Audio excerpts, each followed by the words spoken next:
Buenos días, hermanas y hermanos muy queridos. Unidos al orante digamos: qué deseables son tus moradas, Señor de los ejércitos. Hasta el gorrión ha encontrado una casa y la golondrina un nido para colocar sus polluelos. Dichosos los que habitan en tu casa, alabándote siempre. Prefiero estar en el umbral de la casa de mi Dios que habitar en las tiendas de los malvados. Salmo 83. Les anuncio la buena nueva de nuestro Señor Jesucristo, según San Juan, en su capítulo 2, versos del 13 al 22. Cuando se acercaba la Pascua de los judíos, Jesús llegó a Jerusalén y encontró en el templo a los vendedores de bueyes, ovejas y palomas, y a los cambistas con sus mesas. Entonces hizo un látigo de cordeles y los echó del templo, con todo y sus ovejas y bueyes. A los cambistas les volcó las mesas y les tiró al suelo las monedas. Y a los que vendían palomas les dijo: quiten todo de aquí y no conviertan en un mercado la casa de mi Padre. En ese momento sus discípulos se acordaron de lo que estaba escrito: el celo de tu casa me devora. Después intervinieron los judíos para preguntarle: ¿qué señal nos das de que tienes autoridad para actuar así? Jesús les respondió: destruyan este templo y en 3 días lo reconstruiré. Replicaron los judíos: 46 años se llevó la construcción del templo, ¿y tú lo vas a levantar en 3 días? Pero él hablaba del templo, de su cuerpo. Por eso, cuando resucitó Jesús de entre los muertos, se acordaron sus discípulos de que había dicho aquello y creyeron en la Escritura y en las palabras que Jesús había dicho. Palabra del Señor. Gloria a ti, Señor Jesús.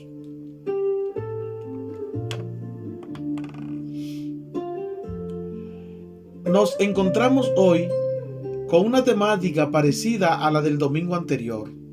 Sin embargo, el énfasis hoy día no es tanto la oración por los difuntos, cuanto la perspectiva inminente del desenlace de nuestras vidas. Es una celebración muy pascual, llena de esperanza en la vida eterna. La intervención de Jesús en su constante polémica con los grupos religiosos de su época logra escapar de la casuística y nos lleva al amplio horizonte de la trascendencia de la vida. Este domingo adoramos a un Señor que vive consciente del destino eterno de la humanidad. Esta homilía es una buena oportunidad para ofrecer un anuncio vibrante sobre la fe en la resurrección del Señor. Es todo un primer anuncio. Lo que Cristo anunció fue cumplido. Es también, por lo tanto, un anuncio sobre nuestra propia vocación de eternidad después del paso por esta vida. Todo ello, lejos de descuidar el presente, hace al cristiano estar más atento para orientar su vida hacia su verdadero fin. Queridos hermanos y hermanas en Cristo, hoy la Iglesia Universal celebra una de las fiestas más significativas y a la vez más simbólica: la dedicación de la Basílica de San Juan de Letrán, la catedral del Papa, la Iglesia Madre de Roma y del mundo entero. No celebramos solo la memoria de un edificio antiguo, levantado por Constantino en el siglo IV y consagrado por el Papa San Silvestre en el año 324. Celebramos algo más profundo: la certeza de que Dios ha querido tener un lugar donde pueda ser encontrado, un espacio donde su pueblo se reúna y donde su presencia se haga tangible. Desde tiempos antiguos, los hombres han buscado levantar templos, los griegos a sus dioses, los israelitas a su Señor en Jerusalén. Todos ellos en el fondo respondían al mismo anhelo: encontrar a Dios, tocar el misterio, sentir que el Creador habita entre sus criaturas. Pero la revelación cristiana da un paso inmenso. El verdadero templo ya no está hecho de piedra, sino de carne. Jesús mismo en el Evangelio de hoy lo proclama con poder. destruid este templo y en 3 días lo levantaré. El evangelista Juan aclara, se refería al templo de su cuerpo. Para poder explicar tanta riqueza teológica, me permito abordar dicho evangelio desde distintas perspectivas. Primero, un templo purificado y una fe renovada. La escena del evangelio nos muestra a Jesús entrando en el templo de Jerusalén, la casa sagrada, y encontrando allí un mercado, bueyes, ovejas, cambistas, ruido, transacciones.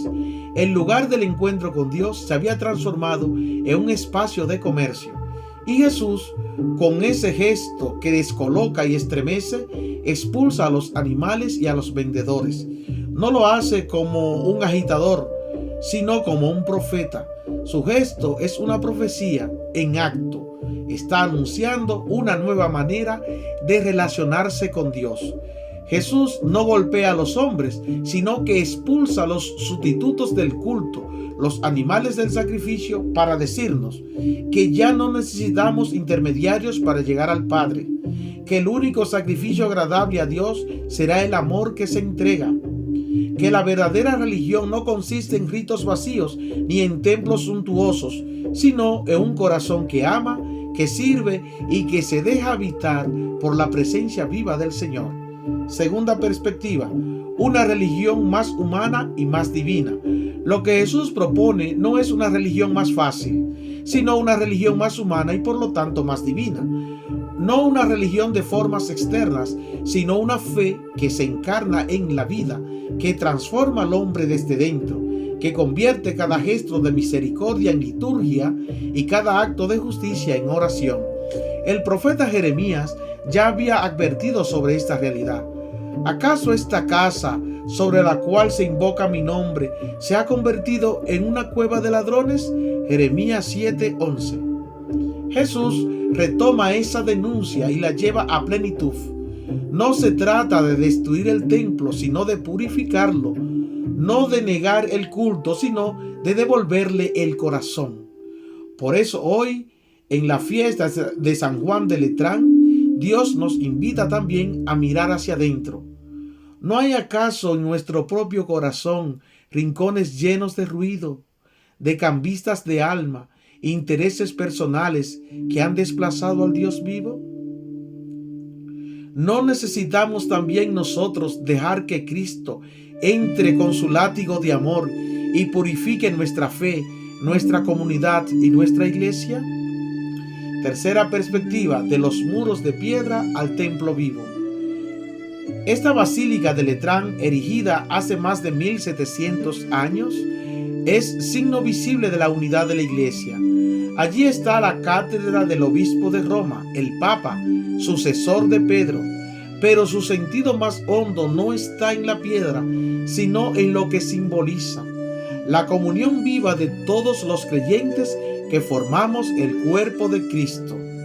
Por eso, los primeros cristianos sabiamente comenzaron a llamar a sus lugares de culto iglesias, porque en ellos se reconocían como comunidad, como cuerpo, como reflejo del rostro de Cristo.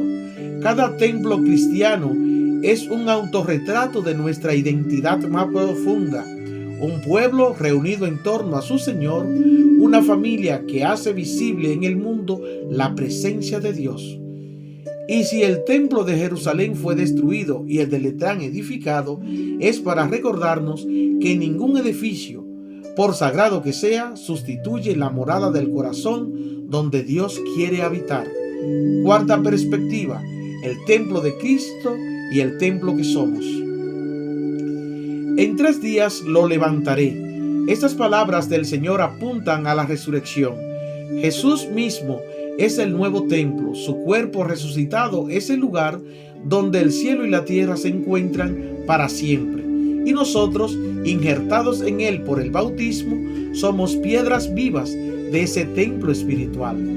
San Pablo nos lo recuerda: ¿no sabéis que sois templo del Espíritu Santo y que Dios habita en vosotros? 1 Corintios 3:16. Por lo tanto, esta fiesta no es solo memoria de un edificio antiguo, es una proclamación de nuestra propia dignidad. Dios habita en ti, tu corazón es su santuario, tu vida su altar, tu amor su sacrificio. Quinta perspectiva, el año jubilar de la esperanza. Y todo esto lo celebramos, hermanos muy queridos, en el año jubilar de la esperanza, en un tiempo en el que la humanidad necesita volver a creer que Dios no ha abandonado su casa, porque la casa de Dios somos nosotros, la comunidad parroquial, cada familia cristiana, cada corazón que ora, que perdona, que sirve en silencio. Es una basílica viva donde resuena la voz del Salvador.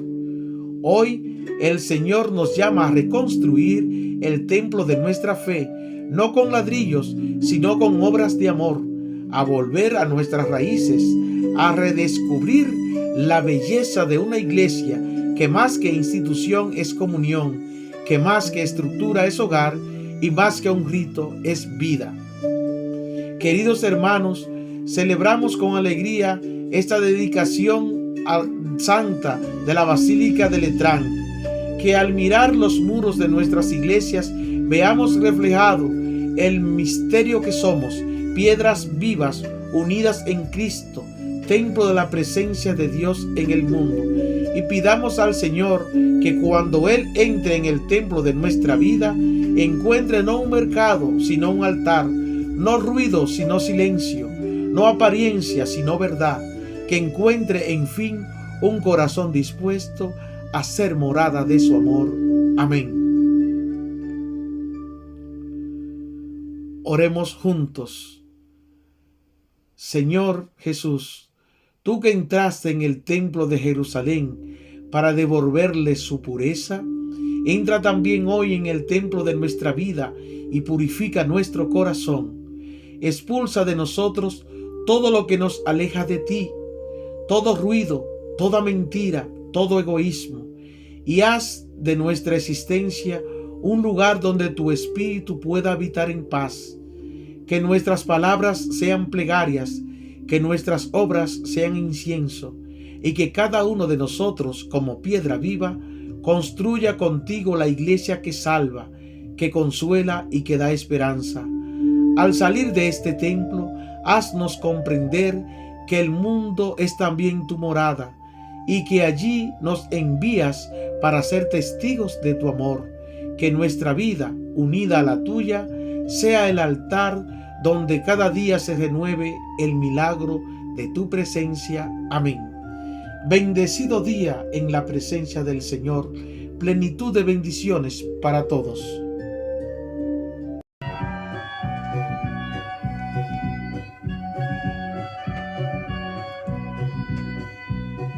Estaba cerca la Pascua, Jesús fue a Jerusalén. Vio en el templo a mercaderes y a los cambistas también. Vendían bueyes y ovejas con gritos a viva voz, y muy indignado por ello con azotes los echó. Y con ellos las ovejas, las palomas y los bueyes, dispersó a los cambistas con sus monedas y enseres, y dijo a los vendedores: todo esto de aquí quitad, que la casa de mi padre no es casa